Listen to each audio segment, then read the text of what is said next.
batubara diprioritaskan untuk kebutuhan dalam negeri. Perbaikan fasilitas sekolah di daerah transmigrasi.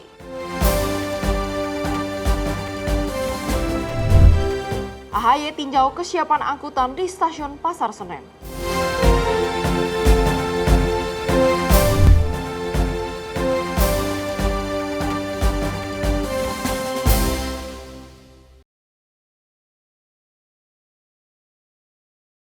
Halo pemirsa, selain 3 informasi utama tadi, kami masih akan menghadirkan informasi menarik lainnya mengenai kegiatan dan juga agenda dari aktivitas Kabinet Merah Putih. Bersama saya Priska Priscilla, inilah Ruang Kabinet untuk Anda. Kita awali dengan informasi pertama di mana Indonesia enggan menjadi pengusul bersama resolusi DKPBB soal Iran yang dinilai kurang seimbang. Kemenlu menekankan diplomasi tetap jadi kunci untuk meredakan ketegangan di Timur Tengah. Kementerian Luar Negeri menyatakan Indonesia memilih untuk tidak menjadi pengusul bersama dalam resolusi Dewan Keamanan PBB nomor 2817 yang menyoroti ketegangan di Timur Tengah. Juru bicara Kemenlu Nabil A. Mulacela mengatakan keputusan itu diambil karena resolusi dianggap kurang mencerminkan prinsip keberimbangan. Resolusi 2817 yang diadopsi pada Rabu 11 Maret mengutuk aksi Iran, termasuk serangan ke wilayah tetangga seperti Bahrain, Kuwait, Oman, Qatar, Arab Saudi, Uni Emirat Arab, dan Jordania. DKPBB juga meminta Iran menghentikan provokasi yang mengganggu perdagangan maritim. Draft resolusi ini disetujui 13 anggota DKPBB, sementara China dan Rusia absen, dan didukung hampir 140 negara anggota PBB. Nabil menegaskan Indonesia tetap menghargai upaya inklusivitas dalam penyusunan resolusi, tetapi keberimbangan harus dijaga. Oleh karena itu, Indonesia menekankan bahwa diplomasi tetap menjadi jalan utama untuk meredakan konflik di Timur Tengah, khususnya antara Israel, Amerika Serikat, dan Iran. Memang kita mengikuti bahwa resolusi Dewan Keamanan PBB nomor 2817, Indonesia tidak menjadi co-sponsor. Nah, dalam hal ini Indonesia berpandangan upaya-upaya untuk menyelesaikan konflik perlu tetap dilakukan secara damai dan melalui jalur diplomasi, tapi juga mengedepankan aspek keseimbangan dan inklusivitas. Tim redaksi Sinpo TV melaporkan. Pemerintah mengalihkan sebagian impor LPG dari Timur Tengah menyusul dinamika geopolitik global. Meski demikian, ketersediaan LPG di dalam negeri dijamin tetap aman. Pemerintah memastikan ketersediaan energi tetap stabil saat momen Hari Raya Idul Fitri meski terjadi dinamika pada sumber impor. Beberapa pasokan LPG Indonesia yang sebelumnya berasal dari Timur Tengah kini dialihkan ke negara lain untuk mengantisipasi ketidakpastian geopolitik melalui kontrak jangka panjang.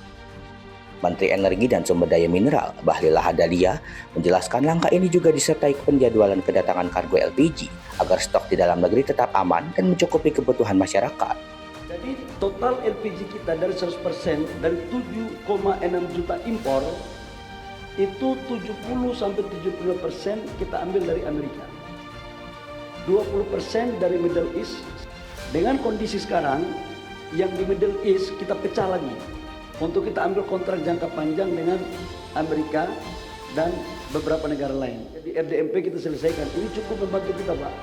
Jadi itu pun kita sudah dapat penggantinya. Memang tantangannya adalah kalau dari Amerika lebih lama 40 hari. Kalau dari Middle East itu 2-3 minggu. Tetapi sekarang kita bikin kontrak jangka panjang. Selain LPG, pasokan solar nasional juga terjamin berkat produksi dalam negeri dan operasional Refinery Development Master Plan atau RDMP di Kilang Balikpapan. Untuk minyak mentah, pemerintah menyiapkan alternatif impor dari negara lain agar ketergantungan pada Timur Tengah bisa dikurangi. Tim redaksi Sinpo TV melaporkan. Selain itu, pemirsa, pemerintah menegaskan batubara diprioritaskan untuk kebutuhan dalam negeri sebelum diekspor. Langkah ini dilakukan untuk menjaga pasokan energi nasional dan kelangsungan operasional pembangkit listrik. Menjelang musim panas dan lonjakan konsumsi energi, pemerintah menegaskan batubara nasional harus diprioritaskan untuk kebutuhan dalam negeri sebelum diekspor. Kebijakan ini bertujuan memastikan pasokan energi untuk pembangkit listrik tenaga uap tetap aman dan stabil. Menteri Energi dan Sumber Daya Mineral Bahlil Lahadalia menjelaskan perusahaan tambang yang belum memenuhi kewajiban domestic market obligation tidak akan mendapatkan izin ekspor. Skema ini berlaku bagi perusahaan yang telah memperoleh persetujuan rencana kerja dan anggaran biaya untuk memastikan kebutuhan domestik terpenuhi. Bahkan sekarang perusahaan-perusahaan batubara yang sudah memberikan RKB, kita mewajibkan untuk DMO. Kalau tidak Pak, kalau kebutuhan nasional tidak tercukupi, maka tidak kita keluarkan izin ekspor. Jadi artinya apa? Orientasi kita adalah kebutuhan domestik.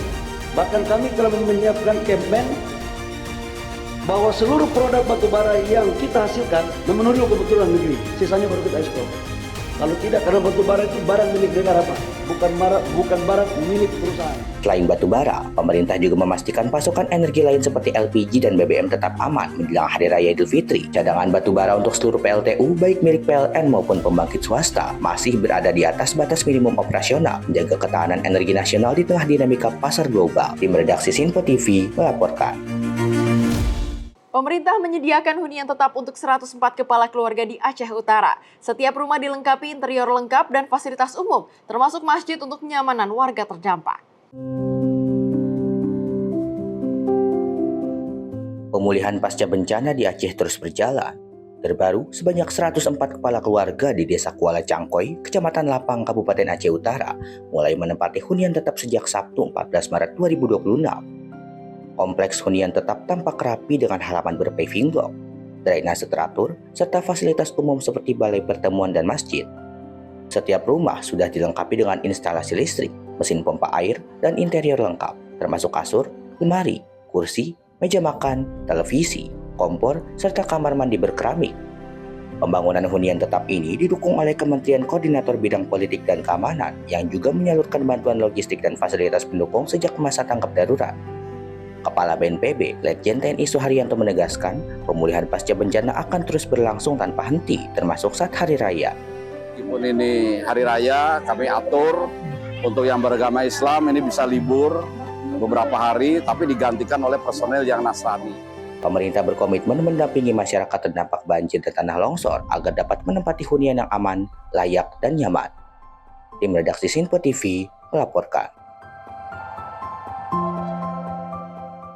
Pemerintah melalui Kementerian Sosial menyalurkan santunan bagi korban bencana tanah longsor di Desa Pandan Arum, Kabupaten Banjarnegara, Jawa Tengah. Total santunan sebesar Rp440 juta diserahkan kepada ahli waris 28 korban jiwa serta 4 korban luka berat.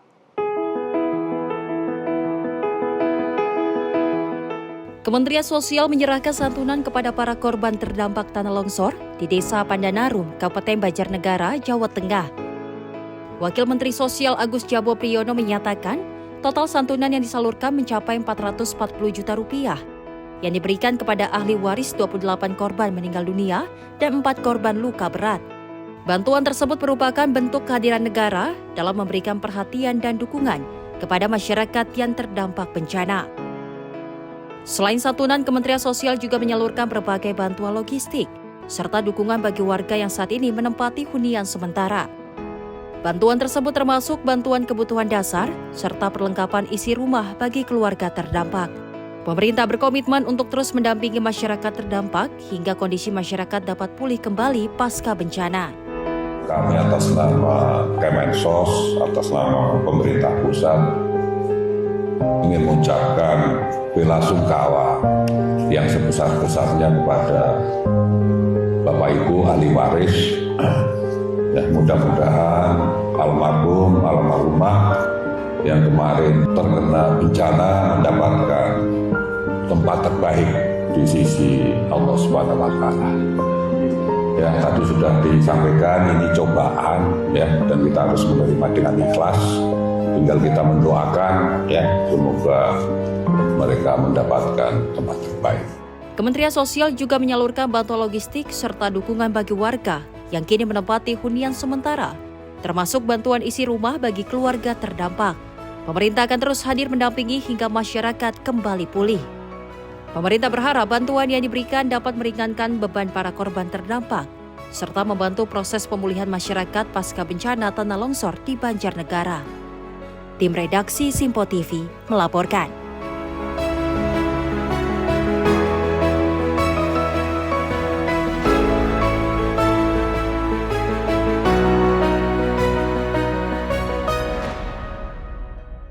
Selain itu, Kementerian Sosial juga terus menyalurkan bantuan sosial adaptif kepada masyarakat yang membutuhkan, yakni korban terdampak bencana alam. Penyaluran bantuan pun dilakukan secara bertahap.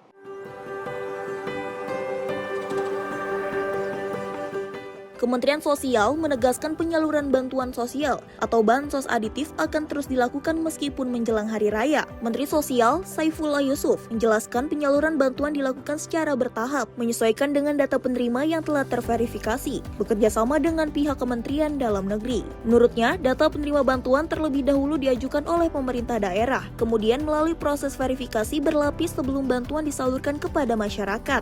Saifullah Yusuf menambahkan, proses verifikasi dilakukan untuk memastikan bantuan sosial diterima oleh masyarakat yang benar-benar berhak. Karena itu, pemerintah menegaskan penyaluran bansos harus dilakukan secara hati-hati dan prudent, agar bantuan yang disalurkan benar-benar tepat sasaran. Alhamdulillah, yang besok hari Senin saya rencananya dengan Pak Mendagri mau ke Aceh Timur atau Aceh Timur, ya betul, Aceh Timur untuk menyalurkan bansos adaptif itu.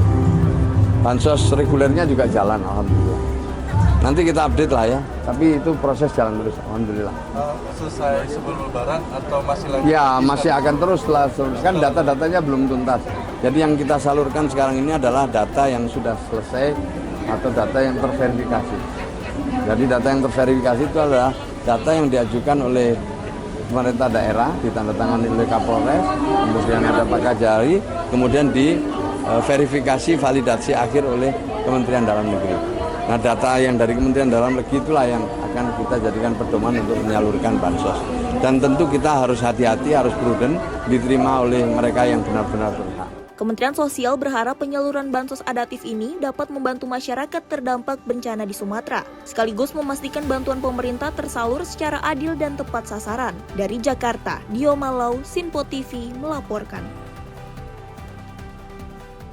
Dan dalam rangka menyambut Hari Idul Fitri 1447 Hijriah, Menteri Pemberdayaan Perempuan dan Perlindungan Anak Arifah Fauzi bersama wakilnya Veronika Tan menyalurkan bantuan sosial melalui kegiatan bakti sosial yang didukung oleh Arta Geraha Peduli.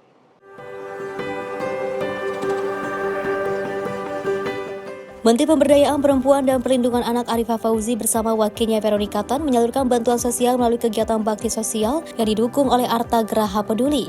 Kegiatan ini merupakan bentuk kepedulian terhadap perempuan dan anak, khususnya yang berada dalam kondisi rentan menjelang Hari Raya Idul Fitri. Menurutnya, anak merupakan generasi penerus yang akan menentukan masa depan Indonesia. Oleh karena itu, investasi pada pemenuhan hak anak dan juga penguatan keluarga menjadi sangat penting. Arifah juga mengapresiasi Arta Geraha Peduli, para pengelola dan juga para pendamping yang telah berkolaborasi dalam kegiatan sosial ini. Bantuan tersebut diharapkan dapat meringankan kebutuhan keluarga, khususnya menjelang Hari Raya Idul Fitri.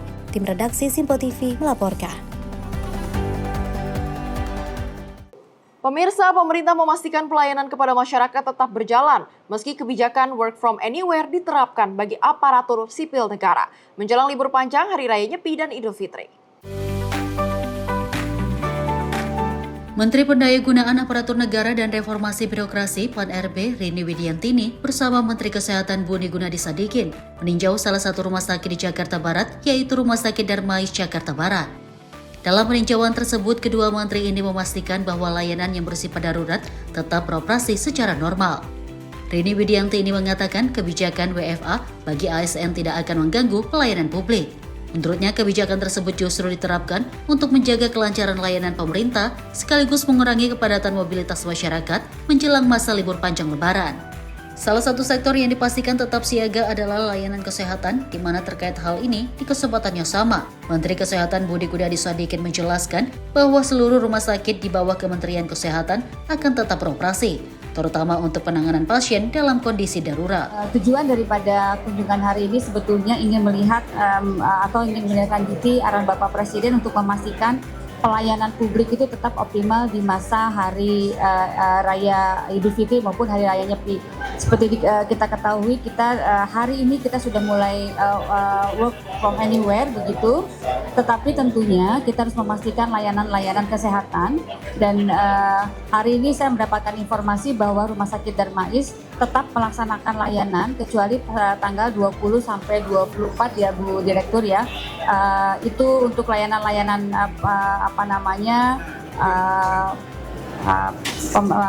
kesehatan ya. Rawat jalan dan sebagainya dihentikan diliburkan, tetapi untuk layanan-layanan yang tentunya emergency tetap dilakukan selama 24 jam. Seluruh rumah sakit Kementerian Kesehatan, kita ada sekitar mereka dari Bapak Presiden akan tetap beroperasi ya, untuk tindakan-tindakan emergency. Jadi contohnya orang kena stroke, masuk ke IGD-nya harus beroperasi. Dia harus CT scan-nya juga harus operasi. Kalau dia butuh operasi misalnya karena ada perdarahan, itu juga tetap beroperasi. Nah, antara tanggal 20 sampai 23, 4 hari, yang kita kurangi operasinya atau kita jadwalkan ulang operasinya adalah tindakan yang sifatnya elektif. Jadi tindakan di rumah sakit itu ada emergency, harus cepat ditangani gitu ya, karena itu hidup dan mati gitu. Ada tindakan yang sifatnya elektif. Jadi memang tindakan-tindakan yang rutin dilakukan. Nah, itu yang kita jadwal ulangkan di masa liburan 20 sampai 23. Sementara itu, layanan kesehatan yang bersifat terjadwal atau elektif seperti rawat jalan dan tindakan medis rutin akan dijadwalkan ulang selama masa libur agar tidak mengganggu kualitas pelayanan. Pemerintah berharap dengan penyesuaian sistem kerja tersebut, pelayanan publik dan kesehatan tetap berjalan optimal sehingga masyarakat tetap merasa aman dan terlayani selama masa libur Hari Raya Idul Fitri. Selain itu, pemerintah juga menyampaikan apresiasi kepada tenaga kesehatan serta aparatur negara yang tetap menjaga kesiapsiagaan layanan bagi masyarakat di tengah penerapan sistem kerja yang lebih fleksibel. Tim redaksi Sinpo TV melaporkan. Perbaikan fasilitas sekolah di daerah transmigrasi. Informasi selengkapnya usai jeda, tetaplah bersama kami di Sinpo TV.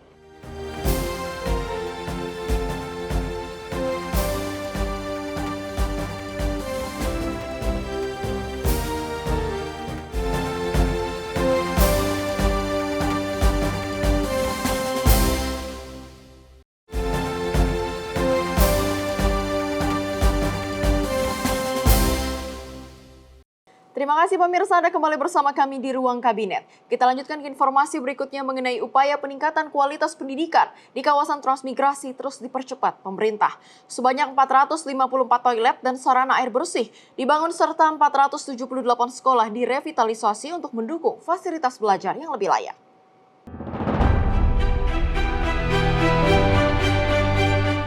Pemerintah mempercepat pembangunan fasilitas pendidikan di kawasan transmigrasi guna meningkatkan kualitas belajar siswa di daerah terpencil. Melalui Kementerian Transmigrasi, program pembangunan toilet, sarana air bersih, serta revitalisasi sekolah mulai digulirkan di berbagai wilayah. Hingga Minggu 15 Maret tercatat 454 unit toilet dan SAB telah dibangun di 27 provinsi. Yang mencakup 122 kabupaten, 231 kecamatan, dan 399 desa. Selain perbaikan sanitasi, pemerintah juga melakukan revitalisasi 478 sekolah di 27 provinsi, meliputi 114 kabupaten, 218 kecamatan, dan 406 desa di 129 kawasan transmigrasi. Begitu banyak sekolah-sekolah yang rusak. Padahal kalau kita buka-bukaan, anggarannya ada, bagaimana bisa satu sekolah toiletnya hanya satu, WC-nya satu, bagaimana bisa?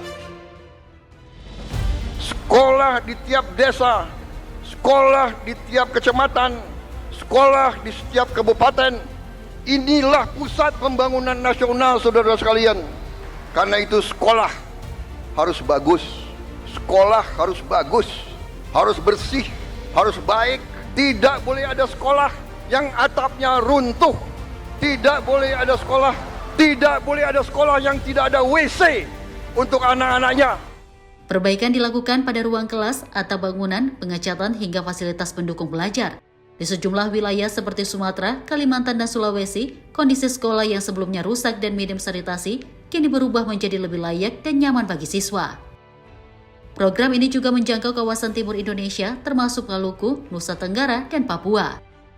Pembangunan toilet dan sarana air bersih serta revitalisasi sekolah di wilayah tersebut diharapkan menciptakan lingkungan belajar yang bersih, aman, dan layak, sekaligus mendukung pemerataan kualitas pendidikan nasional. Tim redaksi Sinpo TV melaporkan. Pemirsa, pemerintah memastikan pelayanan kepada masyarakat tetap berjalan meski kebijakan work from anywhere diterapkan bagi aparatur sipil negara menjelang libur panjang Hari Raya Nyepi dan Idul Fitri. Menteri Pendayagunaan Aparatur Negara dan Reformasi Birokrasi (PAN-RB) Rini Widiantini bersama Menteri Kesehatan Budi Gunadi Sadikin meninjau salah satu rumah sakit di Jakarta Barat, yaitu Rumah Sakit Darmais Jakarta Barat. Dalam peninjauan tersebut, kedua menteri ini memastikan bahwa layanan yang bersifat darurat tetap beroperasi secara normal. Rini Widiantini mengatakan kebijakan WFA bagi ASN tidak akan mengganggu pelayanan publik. Menurutnya, kebijakan tersebut justru diterapkan untuk menjaga kelancaran layanan pemerintah sekaligus mengurangi kepadatan mobilitas masyarakat menjelang masa libur panjang Lebaran. Salah satu sektor yang dipastikan tetap siaga adalah layanan kesehatan, di mana terkait hal ini di kesempatan yang sama, Menteri Kesehatan Budi Gunadi Sadikin menjelaskan bahwa seluruh rumah sakit di bawah Kementerian Kesehatan akan tetap beroperasi, terutama untuk penanganan pasien dalam kondisi darurat.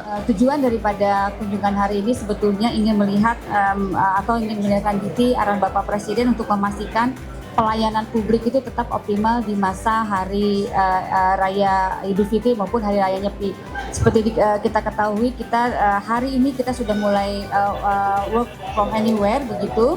Tetapi tentunya kita harus memastikan layanan-layanan kesehatan dan hari ini saya mendapatkan informasi bahwa Rumah Sakit Darmais tetap melaksanakan layanan kecuali tanggal 20 sampai 24 ya Bu Direktur ya.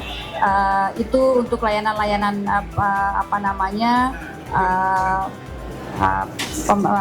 kesehatan ya, rawat jalan dan sebagainya dihentikan diliburkan, tetapi untuk layanan-layanan yang tentunya emergency tetap dilakukan selama 24 jam. Seluruh rumah sakit Kementerian Kesehatan, kita ada sekitar mereka dari Bapak Presiden akan tetap beroperasi ya, untuk tindakan-tindakan emergency. Jadi contohnya orang kena stroke, masuk ke IGD, IGD-nya harus beroperasi. Dia harus CT scan-nya juga harus operasi. Kalau dia butuh operasi misalnya karena ada perdarahan, itu juga tetap beroperasi. Nah, antara tanggal 20 sampai 23, 4 hari, yang kita kurangi operasinya atau kita jadwalkan ulang operasinya adalah tindakan yang sifatnya elektif. Jadi tindakan di rumah sakit itu ada emergency, harus cepat ditangani gitu ya, karena itu hidup dan mati gitu. Ada tindakan yang sifatnya elektif. Jadi memang tindakan-tindakan yang rutin dilakukan. Nah, itu yang kita jadwal ulangkan di masa liburan 20 sampai 23. Sementara itu, layanan kesehatan yang bersifat terjadwal atau elektif seperti rawat jalan dan tindakan medis rutin akan dijadwalkan ulang selama masa libur agar tidak mengganggu kualitas pelayanan. Pemerintah berharap dengan penyesuaian sistem kerja tersebut, pelayanan publik dan kesehatan tetap berjalan optimal sehingga masyarakat tetap merasa aman dan terlayani selama masa libur Hari Raya Idul Fitri. Selain itu, pemerintah juga menyampaikan apresiasi kepada tenaga kesehatan serta aparatur negara yang tetap menjaga kesiapsiagaan layanan bagi masyarakat di tengah penerapan sistem kerja yang lebih fleksibel. Tim redaksi Sinpo TV melaporkan. Pemerintah juga memastikan harga sembako tetap stabil selama Idul Fitri melalui pengawasan ketat Satgas Pangan. Produsen nakal yang terbukti menaikkan harga tidak wajar akan dikenai sanksi tegas. Pemerintah mengerahkan satuan tugas pangan untuk memastikan harga sembako tetap stabil menjelang Hari Raya Nyepi dan Idul Fitri 2026. Tim ini melibatkan unsur Kementerian Pertanian, Badan Pangan Nasional, hingga Bareskrim Polri. Dalam konferensi pers di Jakarta pada Rabu 18 Maret, Wakil Menteri Pertanian Sudaryono menjelaskan pengawasan dilakukan menyeluruh mulai dari sentra produksi hingga distribusi. Jika ditemukan pelanggaran, Satgas Pangan akan memberikan sanksi tegas mulai dari administratif hingga pidana. Komoditas seperti daging sapi, ayam, dan telur dipantau dari penggemukan, rumah potong hewan hingga pedagang guna mencegah praktik kenaikan harga tidak wajar. Bagaimana kita memastikan tidak ada oknum yang mencari kesempatan dalam kesempitan, ya, apalagi di situasi Ramadan dan Idul Fitri, sehingga kita bisa telusuri manakala ada harga kok di atas HET, di atas ketentuan, maka trace-nya ketahuan siapa yang menaikkan harga yang tidak sesuai dengan aturan. Dan sudah ada beberapa contoh di beberapa tempat dan di waktu-waktu yang lampau, siapa yang melanggar akan ditindak. Karena apa? Karena ini menyangkut hajat hidup orang banyak. Bapak Presiden secara dekat, secara berkala dan secara intens memonitor. Mau diviralkan boleh, tapi tentunya tugas kita adalah menyelesaikan persoalan. Jadi kami menamakan diri kami sebagai ranger untuk mencari masalah, menemukan solusinya dan menyelesaikan masalah ini. Jadi kami juga berharap jangan sampai 1-2 titik misalnya yang kemudian tidak sesuai dianggap semuanya mahal semua kanda. Kita juga harus arif dan bijak dalam menyikapi informasi yang berkembang, baik itu di media atau di sekitar kita. Pada kesempatan yang sama, Sekretaris Utama Badan Pangan Nasional Sarwo Edi menyebut pemerintah menggencarkan gerakan pangan murah untuk menyediakan kebutuhan pokok dengan harga standar. Sehingga masyarakat merasa terbantu, dan ini juga sangat penting untuk intervensi ketika ada harga-harga yang melonjak tinggi, baik di terutama di pasar-pasar tradisional. Disitulah hadir. Indikatornya apa? Pemerintah juga mengajak masyarakat aktif melapor serta menggencarkan gerakan pangan murah agar harga kebutuhan pokok tetap terjangkau. Tim redaksi Simpo TV melaporkan. Selain itu, menjelang puncak arus mudik Lebaran kemarin, Menteri Perhubungan Dudi Purwagandi bersama Kakor Lantas Polri Irjen Pol Agus Suryo Nugroho meninjau langsung kesiapan di Pelabuhan Merak dan Ciwandan, Kota Cilegon, Banten.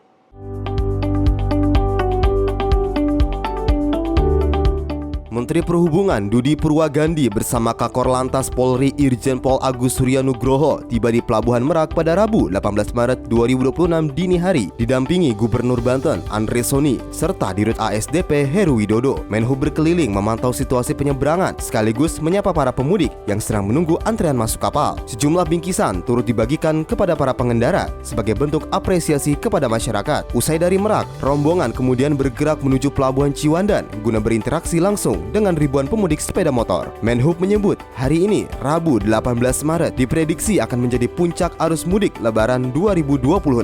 Meski terjadi lonjakan volume kendaraan, arus menuju pelabuhan terpantau tetap lancar dan terkendali. Alhamdulillah, bisa memastikan bahwa semua perjalanan lancar. Kita yang orang yang kapal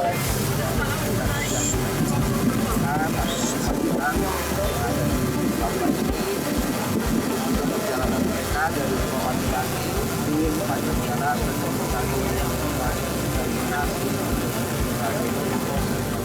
Pihak kepolisian dan instansi terkait terus disiagakan di titik-titik strategis untuk memastikan tidak terjadi penumpukan kendaraan yang signifikan hingga Hari Raya Idul Fitri mendatang. Dari Cilegon, Banten, Firman Arif, Simpo TV melaporkan.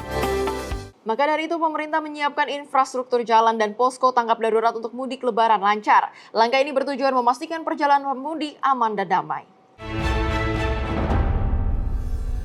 Lebaran 2026, pemerintah meningkatkan kesiapan infrastruktur untuk memastikan arus mudik dan balik berjalan lancar. Sekretaris Jenderal Kementerian Pekerjaan Umum Ida Nurfarida menyampaikan berbagai strategi untuk menjamin keamanan dan kenyamanan pemudik di seluruh jalan nasional dan tol. Kementerian Pekerjaan Umum menyiagakan posko tanggap darurat di titik rawan banjir, longsor, dan kemacetan, serta menghentikan sementara pekerjaan konstruksi selama H-10 hingga H+10 Lebaran. Sebanyak 102.389 titik lubang jalan nasional telah diperbaiki, dan tim siap menanggulangi kerusakan baru selama mudik berlangsung. Untuk mendukung kelancaran arus mudik dan balik Lebaran, Kementerian PU menerapkan strategi dan kebijakan. Strategi dan kebijakannya adalah memastikan seluruh jalan nasional dalam kondisi mantap. menyediakan juga posko dan tim tanggap darurat, yang mana tim tanggap darurat ini akan mengidentifikasi lokasi-lokasi rawan longsor, banjir, titik kemacetan, dan juga kami juga menyiapkan riset relief unit lengkap dengan tim pendukung, dan ini juga ada tiket Pak, jadi 24 jam dari lokasi posko. Dan terus kita juga melakukan koordinasi dengan Kementerian Perhubungan, Korlantas, BMKG dan KLAI supaya menjamin kelancaran lalu lintas. Untuk pekerjaan konstruksi di lokasi pemanfaatan badan jalan ini sudah dihentikan sejak H-10 dan sampai dengan H+10 setelah Lebaran. Pada jaringan jalan nasional telah ditangani sebanyak 102.389 titik lubang. Ini terus bertambah dan kita siap di lokasi untuk sewaktu-waktu apabila ada lubang baru pada periode mudik Lebaran. Selain itu, pengelola jalan tol seperti Astra Infra meningkatkan layanan operasional mulai dari kesiapan petugas, armada, hingga fasilitas rest area. Dengan koordinasi antara Kementerian PU dan pengelola tol, pemerintah menargetkan arus mudik dan balik lebaran tahun ini dapat berlangsung aman, lancar, dan nyaman bagi seluruh masyarakat. Tim redaksi Sinpo TV melaporkan. Kita beralih ke Menaker Yasireli yang melepas program mudik gratis yang diselenggarakan Kementerian Ketenagakerjaan yang bekerja sama dengan sejumlah perusahaan. Sebanyak 11 bus mudik gratis dilepas pada Selasa 17 Maret 2026, sementara 7 bus lainnya telah diberangkatkan pada Sabtu lalu.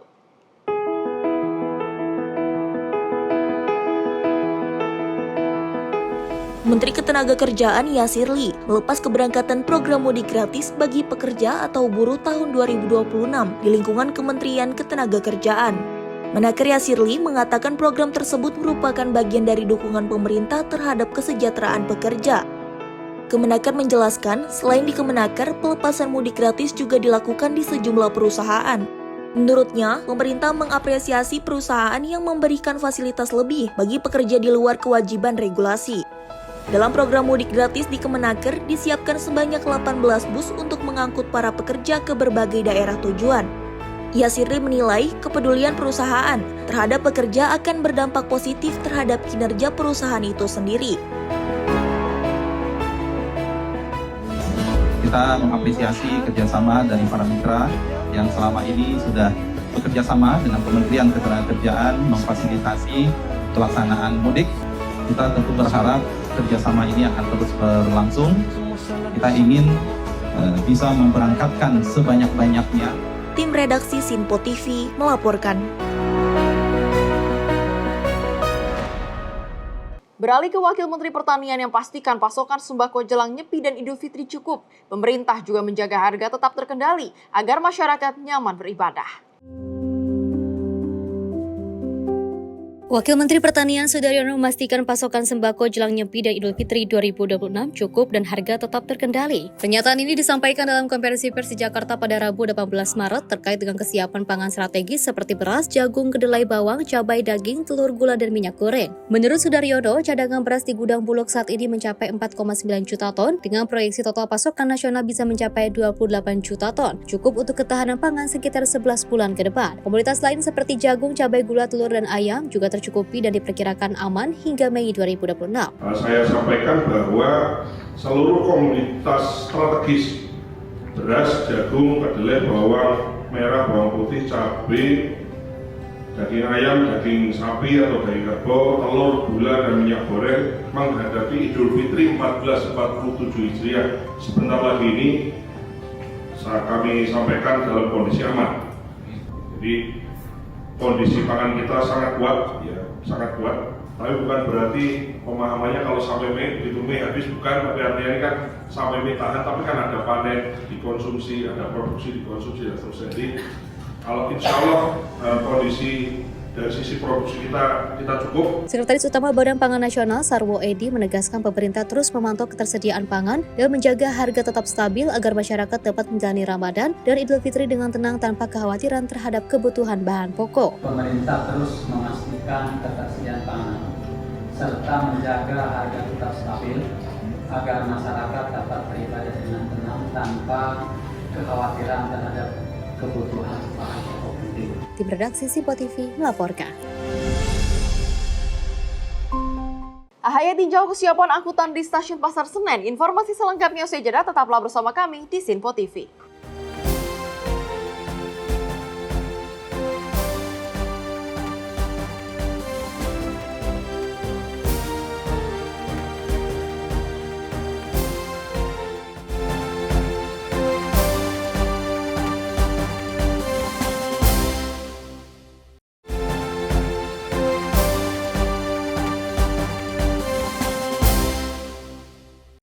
Terima kasih pemirsa, Anda kembali bersama kami di Ruang Kabinet. Kita lanjutkan ke informasi berikutnya dari Menteri Koordinator Infrastruktur dan Pembangunan Kewilayahan Agus Harimurti Yudhoyono meninjau langsung layanan mudik kereta api di Stasiun Pasar Senen, Jakarta. AHY juga turut melepas keberangkatan kereta Gaya Baru Malam Selatan dari Stasiun Pasar Senen menuju Stasiun Gubeng, Surabaya. Menteri Koordinator Infrastruktur dan Pembangunan Kewilayahan Agus Harimurti Yudhoyono meninjau kesiapan layanan transportasi kereta api di Stasiun Pasar Senen, Jakarta. Peninjauan ini dilakukan untuk memastikan kesiapan sarana dan prasarana transportasi kereta api dalam menghadapi lonjakan penumpang selama masa mudik Lebaran 2026. Dalam kesempatan tersebut, Menko AHY bersama jajaran Kementerian Perhubungan dan PT Kereta Api Indonesia turut melepas keberangkatan kereta Gaya Baru Malam Selatan dari Stasiun Pasar Senen menuju Stasiun Gubeng, Surabaya. Ia juga menyapa para penumpang serta meninjau langsung kesiapan pelayanan yang disiapkan PT KAI selama periode angkutan Lebaran. Menko AHY juga menyampaikan pemerintah terus berupaya untuk memastikan kesiapan seluruh moda transportasi selama periode mudik dan arus balik Lebaran. Berbagai langkah mitigasi juga telah disiapkan untuk mengantisipasi potensi gangguan perjalanan, termasuk dampak cuaca ekstrim maupun potensi bencana di sejumlah titik rawan. Tim redaksi Simpo TV melaporkan. Sementara itu, Menteri Perhubungan Dudi Purwagandi meninjau langsung pergerakan penumpang mudik di Terminal 1C, Bandara Internasional Soekarno-Hatta. Menhub memastikan kebijakan stimulus diskon tiket pesawat dari pemerintah telah dirasakan oleh masyarakat.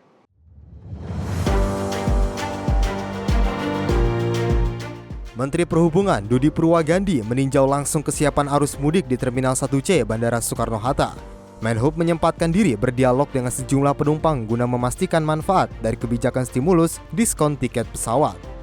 Berdasarkan hasil dialog, pemerintah menilai diskon tarif sudah tepat sasaran, bahkan potongan harga yang diterima penumpang mencapai 20%. Meski demikian, Kementerian Perhubungan akan melakukan evaluasi terhadap penjualan tiket melalui online travel agent, agar kebijakan stimulus ini benar-benar dirasakan langsung tanpa kendala teknis. Menhub menyebut harga tiket arus balik yang masih tinggi terjadi karena kuota kursi kelas ekonomi yang mendapat stimulus telah habis, sehingga tersisa tiket kelas bisnis. Melihat bagaimana pelaksanaan mudik ya, khususnya di Bandara Soekarno-Hatta, dan juga sekalian tadi melakukan bukan pemeriksaan sih ya, tapi bertanya kepada para penumpang kira-kira kebijakan pemerintah yang diberikan oleh Presiden itu sampai seberapa jauh masyarakat dapat menikmati stimulus diskon tarif tiket. Sejauh ini kami melihat bahwa diskon atau stimulus yang diberikan oleh pemerintah sudah sampai kepada masyarakat ya. Namun ada beberapa hal nantinya mungkin juga kita akan evaluasi, khususnya terkait dengan online travel agent ya. Kami berharap bahwa online travel agent juga mendukung apa yang menjadi kebijakan pemerintah ya, sehingga masyarakat bisa merasakan benar bahwa kebijakan itu langsung kepada masyarakat. Nah, ini nanti kita akan bicara dengan stakeholder atau ekosistem terkait ya, baik airlines, kemudian juga Kementerian Pariwisata yang membawahi online travel agent, supaya benar-benar secara bersama-sama kita ingin memberikan pelayanan kepada masyarakat. Memang stimulus sendiri yang diberikan untuk masyarakat berapa sih, Pak? Diskon itu kalau kita sesuai dengan kebijakan dengan memberikan beberapa potongan seperti pajak ditanggung pemerintah, kemudian aftur, ada surcharge ya, PJP 4U sama PJP 2U, itu perkiraan masyarakat bisa menikmati potongan harga itu sekitar 17 hingga 18%. Namun dalam pelaksanaannya saya lihat tadi itu malah masyarakat bisa menikmati ada yang sampai 20% ya. Jadi alhamdulillah. Nah, Namun demikian, kita tadi melakukan verifikasi terhadap penjualan tiket yang dilakukan oleh online travel agent. Gitu. Nah, itu yang kita akan coba. Arus baliknya belum Pak ya? Belum ada penumpang yang belum dapat stimulus arus balik ya Pak, masih mahal tadi katanya. Arus balik ada beberapa yang mahal karena dia pesennya sudah bukan yang mahal karena udah pesen sudah mendekati, jadi kan pasti mahal.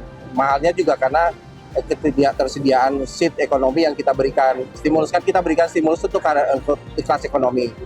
Akhirnya kelas ekonominya habis, pulangnya perjalanannya mepet, akhirnya harus membeli tiket bisnis. Nah, itu yang membuat tiketnya mahal sebenarnya karena kelasnya.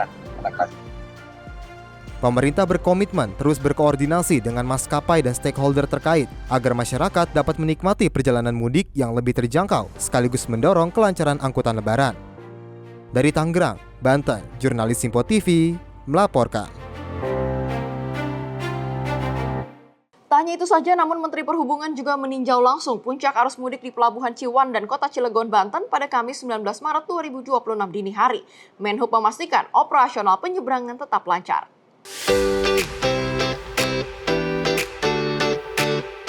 Gelombang pemudik sepeda motor terlihat terus membanjiri area dermaga Pelabuhan Ciwandan sejak Rabu malam hingga Kamis 19 Maret 2026 dini hari. Tingginya antusiasme pemudik membuat antrean kendaraan sempat mengular hingga 2 km keluar area pelabuhan. Menteri Perhubungan Dudi Purwagandi mengatakan, pihaknya telah melakukan sejumlah perbaikan meliputi peningkatan fasilitas tenda tunggu yang lebih nyaman, serta optimalisasi sistem tiket elektronik. Menindaklanjuti usulan dari Polda Banten, Kementerian Perhubungan kini menambah jumlah armada menjadi 14 armada kapal.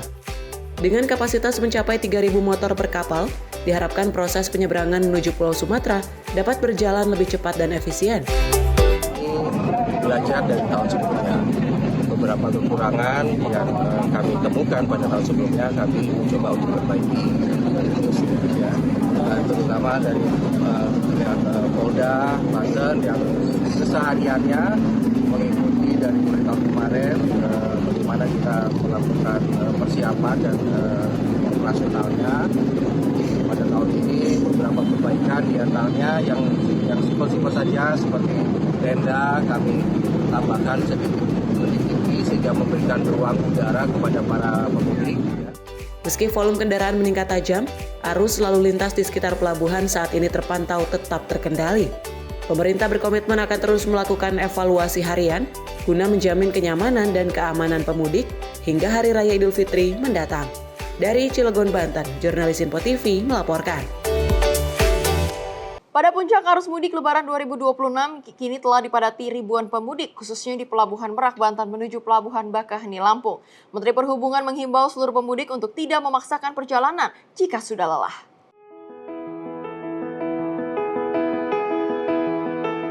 Sejumlah kantong parkir kini terlihat telah dipadati oleh sejumlah pemudik yang membawa kendaraan pribadi di Pelabuhan Merak, Banten. Pasalnya, puncak arus mudik Lebaran 2026 terjadi pada tanggal 18 Maret. Hal tersebut disampaikan langsung oleh Menteri Perhubungan, Dudi Purwagandi, usai melakukan peninjauan di Pelabuhan Merak, Banten. Dudi mengimbau seluruh pemudik khususnya yang melakukan perjalanan jauh untuk tidak memaksakan perjalanan jika perlu untuk beristirahat. Selain itu, dirinya juga meminta kepada seluruh pemudik untuk dapat mengikuti instruksi petugas di lapangan.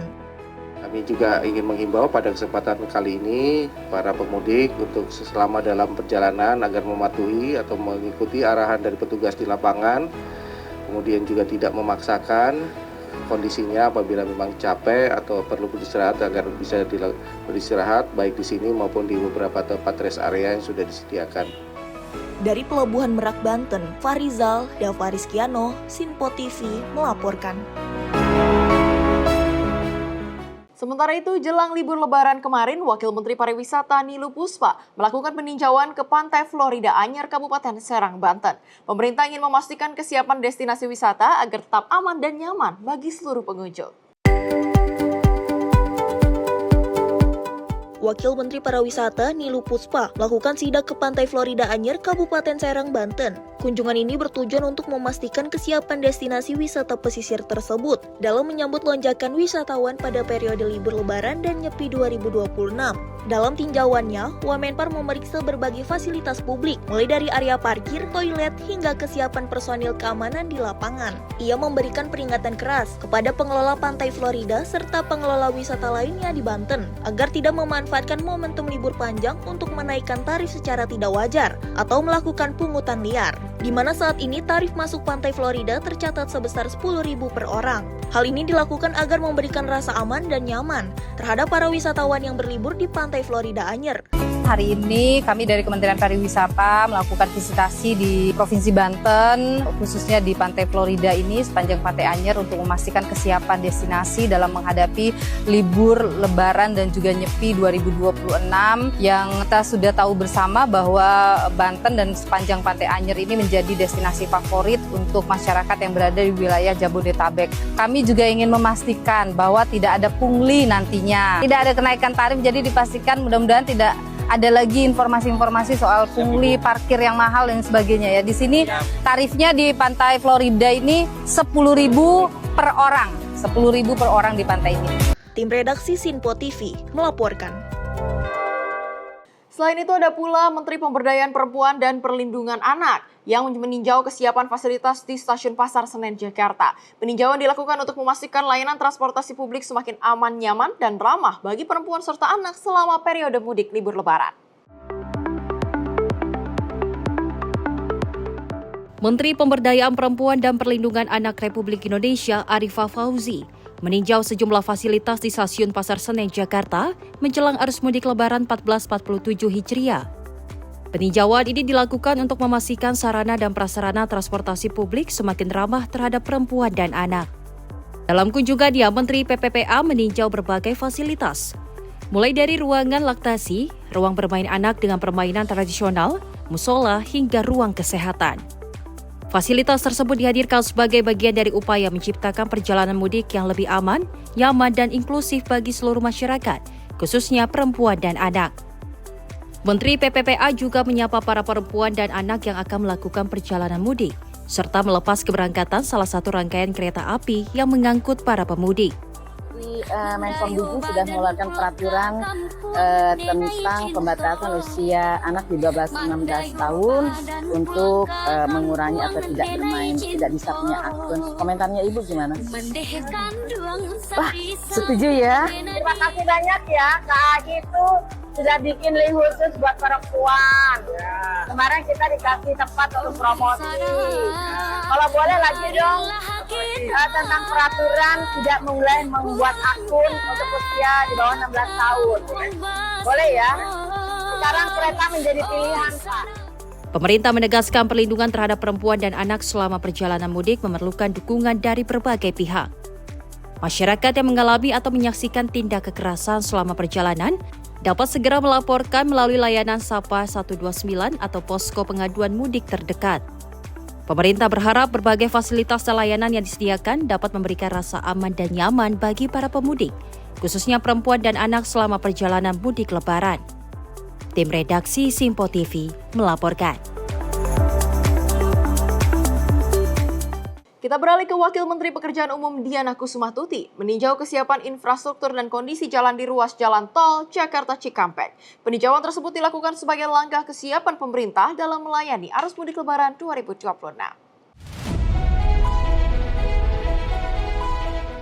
Wakil Menteri Pekerja Umum memastikan infrastruktur di ruas tol Jakarta Cikampek dalam kondisi siap untuk melayani arus mudik Lebaran 2026. Kesiapan tersebut meliputi perbaikan lubang-lubang kecil di ruas jalan tol, peninjauan rest area di kilometer 57 hingga kecukupan BBM selama arus mudik dan balik Lebaran. Meskipun patroli jalan berlubang terus dilakukan, namun Wamen PU juga mengimbau kepada pengguna jalan yang masih menemukan lubang-lubang kecil di ruas jalan tol untuk segera melaporkan hal tersebut melalui aplikasi Travoy milik Jasa Marga. Selamat pagi, salam sejahtera untuk kita semuanya. Hari ini H-4 ya, untuk Hari Raya Idul Fitri 1447 Hijriah. Saya memantau kondisi jalan tol ya, mulai tadi dari Jakarta sampai di Cikatama ini. Secara keseluruhan boleh saya sampaikan bahwa infrastruktur ya sudah siap untuk melayani arus mudik Lebaran tahun 2026. Tadi memang saya temukan beberapa lubang-lubang kecil, tapi saya sudah sampaikan kepada pihak Jasa Marga untuk tetap bisa melayani dengan sepenuh hati ya, dan merapikan ya, melakukan penambalan ya, patching sedikit atau salop-salop kecil untuk di ruas jalan tol dari Jakarta sampai dengan di Cikatama ini. Tadi saya juga mampir juga ke rest area 57 dan alhamdulillah rest area 57 juga dalam kondisi siap ya, mulai dari parkir, kemudian juga terkait dengan masalah pelayanan toilet, SPKLU, dan juga saya tadi juga menanyakan masalah kesiapan BBM. Dan mudah-mudahan di mudik 2026 ini semuanya bisa terjaga dengan baik. Dan sampai dengan saat ini memang belum terjadi penumpukan kendaraan yang signifikan, dan mudah-mudahan akan terjadi lancar semuanya sampai dengan hari H dan juga sampai kita balik lagi ke Jakarta. Itu yang saya harapkan. Demikian, terima kasih dan wassalamualaikum warahmatullahi wabarakatuh. Dari Purwakarta, Tridewi Andayani, Rona Mutia, Sinpo TV melaporkan. Pemerintah juga memastikan jalur Lembah Anai dan Sitinjau Lawik beroperasi 24 jam selama periode mudik Lebaran 2026. Kebijakan ini ditetapkan untuk mendukung kelancaran arus mudik dan balik masyarakat. Pemerintah menyiapkan ruas jalan nasional di Sumatera Barat agar siap menghadapi arus mudik dan balik Lebaran 2026. Jalur Padang, Bukit Tinggi, termasuk kawasan Lembah Anai dan Sitinjau Lawik menjadi fokus utama karena tingginya mobilitas masyarakat di koridor tersebut. Kementerian Pekerjaan Umum memastikan jalur Lembah Anai dapat dilalui selama 24 jam pada periode H-10 hingga H+10 Lebaran, meski masih dalam tahap perbaikan pasca bencana. Penanganan di kawasan ini telah mencapai 44% dengan pekerjaan pondasi bor pil sekitar 78% dan tetap difungsikan untuk mendukung kelancaran lalu lintas. Selain itu, pemerintah mempercepat penanganan titik rawan di Sitinjau Lawik melalui rekayasa lalu lintas selama pembangunan flyover. Sebanyak 40 alat berat juga disiagakan untuk mengantisipasi gangguan seperti longsor atau pohon tumbang, guna memastikan perjalanan mudik berlangsung aman dan lancar. Tim redaksi Sinpo TV melaporkan. Informasi tadi sekaligus menutup perjumpaan kita pada edisi kali ini. Akhir kata, saya Priska Priscilla bersama seluruh kru yang bertugas pamit undur diri. Terima kasih dan sampai jumpa.